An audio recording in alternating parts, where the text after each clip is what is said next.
Okay, future default at saka insurance contract liability. So, yung future default, ito yung nangyayari in case hindi mo bayaran o hindi mo fulfill yung contract. Okay? So, yun yung future default.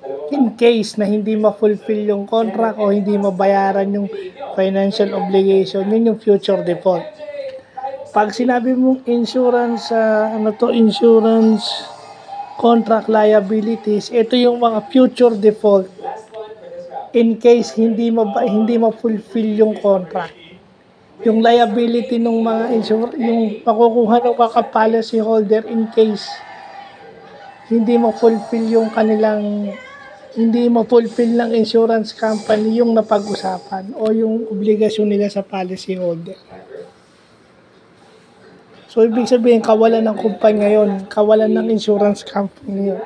So, yung PhilHealth, okay, diba, example yung PhilHealth, meron ba tayong inaakala kasi nila na yung PhilHealth, parang regular insurance, pero hindi. PhilHealth functions in a different manner. Na akala kasi ng ibang tao na kagaya sa ibang insurance, kinakaltasan ka, nagbabayad sa PhilHealth, ganito, ganyan.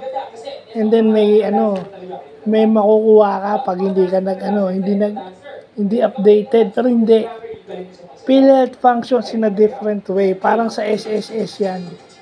Tsaka sa pag-ibigay, anong ibibigay nila sa'yo kung wala ka naman na ihuhulog, di ba? So, ganun yun.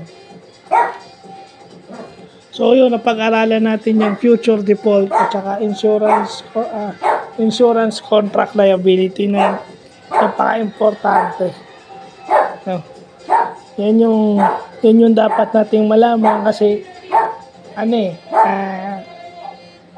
yung mga bagay na hindi natin alam pa. Okay, yan.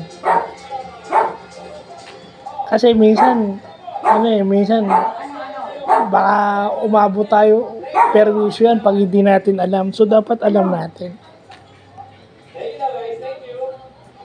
Yan yung magdadakdak tayo na hindi naman natin alam, di ba? So, kailangan basahin nyo yung policy, kung terms and conditions. Kasi yun ang dapat sinusunod. Di ba? At saka kung pabor kayo dun sa terms and conditions nila with regards to future default and contract liabilities, di kunin, kung hindi, di hindi. Di ba? Nakalagay naman siguro yun sa terms and conditions. So, yun lang po.